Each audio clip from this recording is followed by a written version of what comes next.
Hello, everybody. Thank you for joining me. I have been very much guided to share with you a bit of information about my own personal journey and the technique that I used and I'm still using in working through responding rather than reacting from triggers, right? So first off, we need to come to an understanding, if you haven't already, that everything around us is a direct reflection of everything within us. So when a trigger arises in your life, okay, be it a power cut or someone cutting you off in front of the road or whatever the case may be, right? It's about learning to take your power back from the situation and seeing really in that moment what not necessarily is to be learned. There's not always something to be learned from it. Sometimes all that's required is just to feel it, right? Because oftentimes it's trapped emotions that you have been holding on to for a long, long time that basically they just want to be released, okay? So, that's ultimately what an emotion is. It's a bit of energy in motion, okay? That's that we take on, we store in our body that that needs to be released, okay? It's also got to do with our preconditioned beliefs and the way that we have created these instant kind of reactions to things out of habit because we've done it all our lives or we've done it so long, and or we've learned from people that have been that way and we've kind of followed suit. And it's about just rewiring that part of us, okay? So I'm going to give you the technique that I use personally, and you can obviously, come up with your own or use mine if it works for you. I just find that it's really, really helped me. I know that I've mentioned this, I think, briefly in one of my previous videos, but I was very much guided to kind of go into a little bit more detail. So I'm hoping that this can be of some assistance this week for you, a bit of inspiration for Monday, a bit of something to be aware of, right, in your everyday lives. So what I find is how I have been dealing with my emotions and things, triggers that will more oftentimes than not create a reaction, or yeah, from me, is to catch yourself in the moment. That's the very first thing you have to do. You have to catch yourself. So the moment Joe Blogs cuts you off, you automatically feel that rise up inside you. Okay, so the point of it is and it's not easy, right? It takes practice. So you're not going to have it all on the first go. Just you got to keep on at it, right? It's like anything. Persistence pays off. So you got to catch yourself in that moment, right? In that moment that you feel that fury, rage, whatever emotion it may be that day, rise up, and catch it.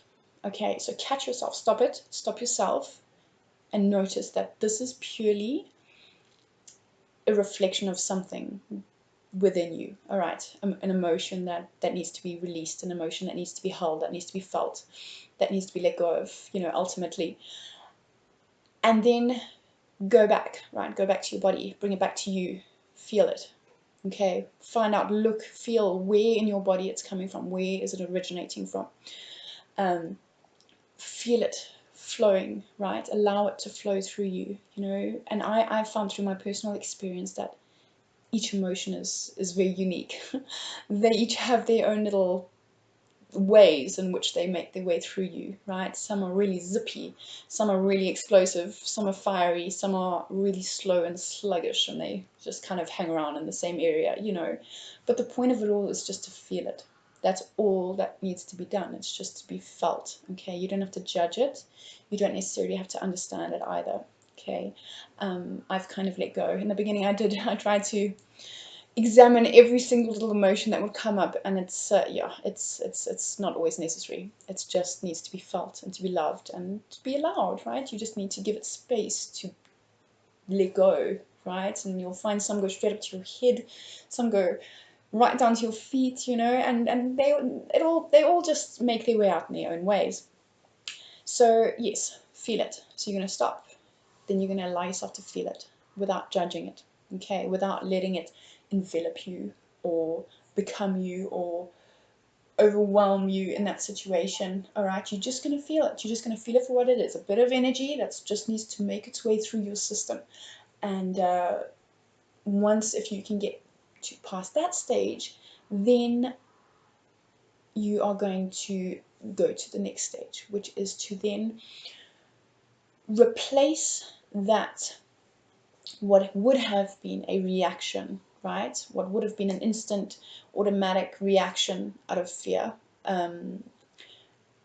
with something wonderful, okay, with a great thought, with something that brings you joy, something that brings you peace, you know, something good.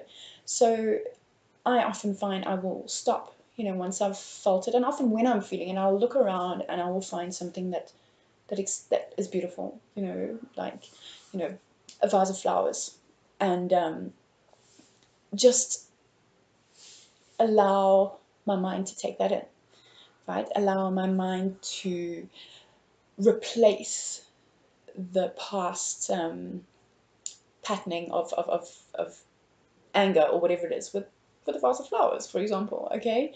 And you can do this with habitual thoughts too, with habitual thought patterns, you know, things that from the past that will come up that will also provoke emotions in you, right?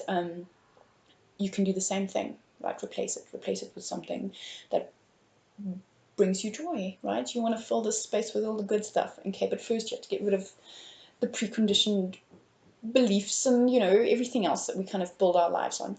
So yeah, they replace it, right? And then once you've done that, you will feel so much better, first off, and you'll also be able to, if the situation requires a response from you, you will be able to respond from a loving place, from a neutral place, right? Not out of fear or out of based on emotion, right? Um, and it is in this act that you take back all your power from a situation, okay? But it will keep on repeating, right? It will come up again because ultimately that is, it's testing us, it's showing us where we have things to be healed, and they're not all healed at once. You know, it takes time, it takes repetition, it takes practice. So it will come up again, but you will find the next time it'll come up, it will just be, it won't be as bad, and will probably be a bit slower. So you will actually have a bit more time to, you know, use this technique or your technique of choice to change it, okay? And it's in doing these things that you really kind of bring yourself back to yourself, okay? Because at the end of the day, our body, I mean, that's what it is, you know. It's just a response mechanism. It's a channel, you know. It's your machine.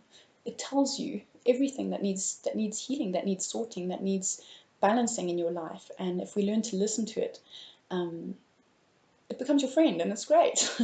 And you know, you will start to live a much happier life, and things will not get you nearly as much anymore, you know, until you eventually do reach a place of just true acceptance. So the more you practice this, the better it becomes, okay? And if you do catch yourself out, the important thing to do is to not judge yourself, okay? We're so prone to doing that, you know. As soon as we think, okay, I'm going to really try and make this change in my life, or whatever the case may be, and you get disheartened if you don't always, you know, if you're not constant, or you fall off the track, you know, and you do react out of fear one day because you're just having a bad day. That's okay, you know, that is okay. And you need to let yourself know that, you know, don't judge yourself for it. Just know that, you know, next time you'll try again. So, you know, because you must remember, whatever we're feeling, whatever we're saying to ourselves is what we become. So don't be disheartened if you know, if it does take longer than you expected, and just be kind on yourself. Okay. Well, guys, I hope that this is gonna help some of you, and will hopefully bring a bit of joy to your week. You know, a bit of a challenge, really. You know, if you can keep it in mind and try to incorporate it in your everyday life, right? You will begin to get better. Okay. Well, there's so much love, sending so much love to all of you that need to hear this, and all of you that don't, but you're listening anyway. Thank you. Have a beautifully wonderful week, and this is just a bit of a Monday tip for you all to see you through. Okay. Namaste. We'll speak to you soon. Bye.